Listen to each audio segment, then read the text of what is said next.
The Hong Kong Special Administrative Region held its election committee subsector ordinary elections on Sunday, September 20th, since the local electoral law was improved in March. As voters elected 364 members to the expanded election committee, it is a step closer to choosing Hong Kong's next chief executive as well as some lawmakers. What do the changes in the election system mean for peace and stability in Hong Kong? What is the significance of the principal patriots governing Hong Kong, and how is that secured by improving the election system? In tonight's live exclusive, I'm pleased to be joined from Hong Kong by Annie Woo Suk-ting, supervising advisor of the Hong Kong Federation of Women. She is also the founder of Beijing Air Catering, the first Sino-overseas joint venture on the Chinese mainland. So, dear Annie, thank you very much for joining us tonight. Now, the results of the elections were announced Monday morning. 364 candidates were voted from 412 who contested for the 13 subsectors of the election committee. What is the significance of this election, which is the first after electoral improvements in March?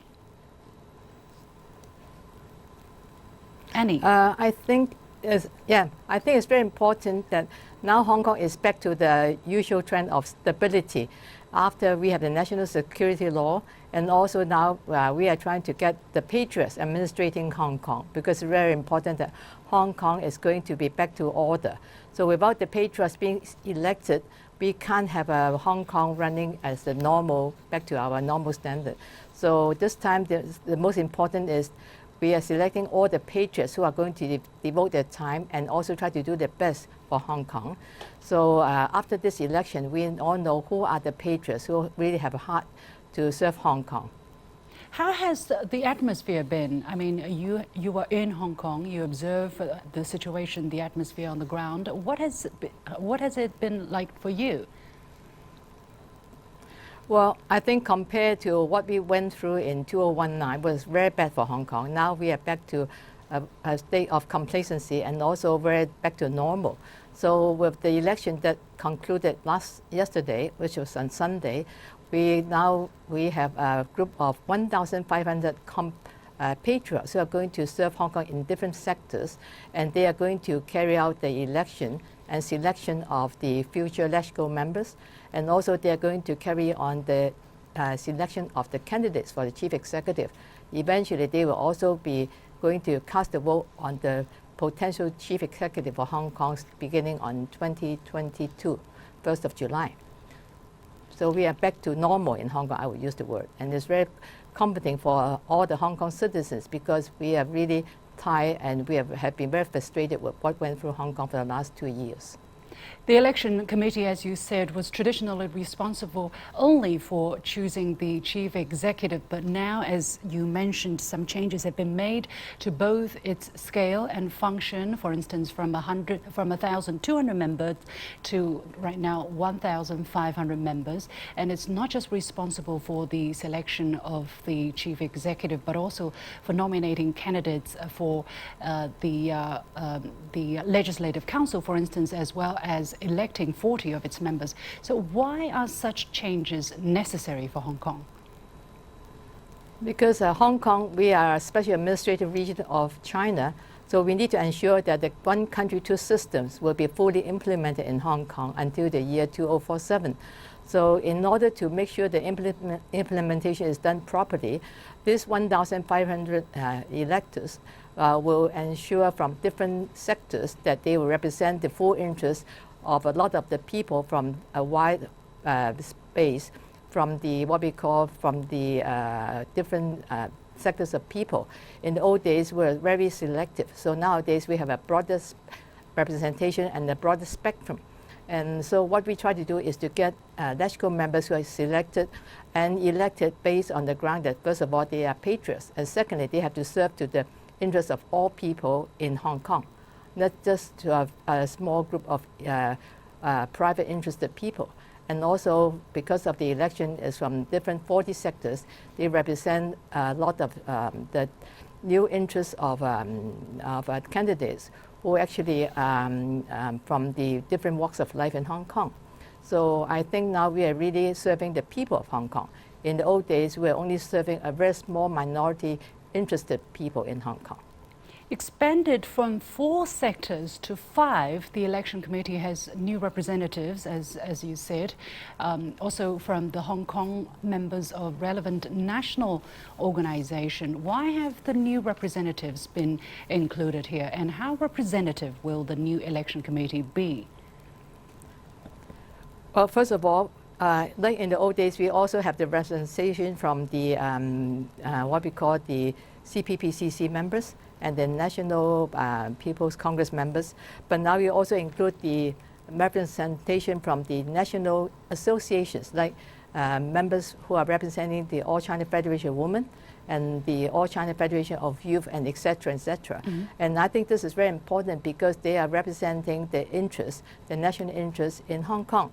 And also in the, we are representing a lot of the other interests, like people from the religious bodies and from the, especially from the lower, what we call the blue-collar workers. Also, actually, we also have a lot of representation like the science and technology, which were not represented in the old days, and also people like from the Chinese medicine.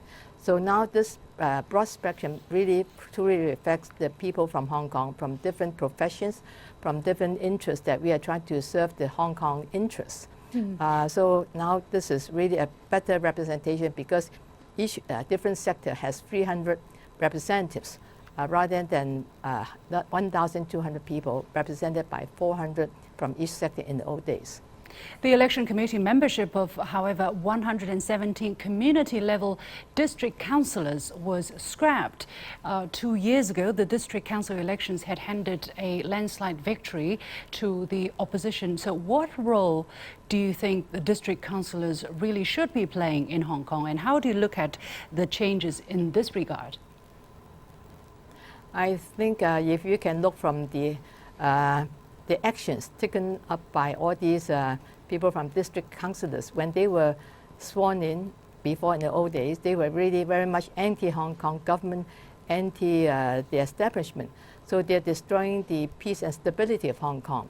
So now is the time that we should put back who are the compatriots, who are actually the patriots, going to serve Hong Kong to the interests of Hong Kong, even in the district councillors. And now they have been requested they must swear an oath to their allegiance to Hong Kong SAR and to our country. So now we have to put things back to order, and we have to disqualify a lot of the undesirable, or I would say not up to the standard of the district councillors in the old days. So we are putting things back to order. So this is a very important change to protect Hong Kong from being disturbed and being destroyed by, I would say, anti-government and anti-establishment and anti-patriots to take control of our councils. Commentators have also lamented that the number of legislators and election committee members who are directly elected have dramatically diminished. They are interpreting this as a step back in terms of Hong Kong's democracy. What is your comment? Being someone living in Hong Kong and went through all the riots and all the disturbances for the last 2 years, I feel those commentators were talking through a very unreliable statement, because what Hong Kong went through is we need to put things back to order. And a lot of all these elected councillors, they will actually have a very, I will use the word, unpatriotic attitude towards the service and the office they should do for Hong Kong people. So they were actually destroying Hong Kong's peace and stability, and they were not patriots. And if you don't have patriots serving Hong Kong in all these positions, then Hong Kong is in a very precarious state. So I think being a Hong Kong person living in Hong Kong, we need to put our house in order, and we need to continue to administer the one country, two system properly with the support of the central government and with the Hong Kong people. That means that we need to get patriots running Hong Kong. Has the electoral law change and the adoption of the national security law for Hong Kong affected the city's status and prosperity as an international trade and financial centre? We are very grateful that the national security law was enacted earlier this year, and this gives all the Hong Kong people a sense of protection, a sense of being Hong Kong is a place to stay and to live with security. In a way, it also protects the interests of the business sectors, especially we have a lot of international business using Hong Kong as the headquarters. And their staff feel they are safe enough because they feel they are protected in terms of the personal security. And we notice more and more foreign staff, who have been actually assigned to work and stay in Hong Kong, they're coming back to stay in Hong Kong. So arguing against those statements from overseas, I think they are not looking at taking things in the right level, and they are just trying to make accusations we are incorrectly mistaken. And if you can talk to anyone who are living in Hong Kong who is a non-Chinese, who is a foreigner, I think they appreciate the stability and also the way that we can carry our business in Hong Kong as before, and our rule of law is always being upheld in all our business transactions. Finally, you were born on the Mid-Autumn Festival Day in 1948. You represent a generation that has experienced both the colonial days under the British rule and the return to the motherland. And you have also witnessed the dramatic transformation of China in the past 4 decades. What is your assessment of the root causes of Hong Kong's chaos during the past 2 years? Are you seeing the right efforts being made to address the issues? Since 1997, when Hong Kong was returned to our country, one thing we overlooked was we did not implement, I would say, study about our country, about patriotism in the kindergarten and primary school and high school. That means the young people who were born after 1997, they were not being educated to know they are Chinese national and they have to be loyal to the country, have to be patriotic to the country. This is actually a requirement of any country around the world. So when they were brought up for the last 20 years, then they have been really been distorted with the idea that they are just people in Hong Kong. They have no idea of national interest and they have no idea of patriotism. So for the last 2 years, when they was actually being distorted with social media, they thought they want to disrupt the government. They want to overturn the government, which was, of course, a very bad incident to the young people, because I feel sorry for them and the forces behind who really overturned the young people against the government, against our central government. I feel we should give them a chance to help them to come back to the fold and understand without our country, without them serving our country as a patriot, I don't see any future for them.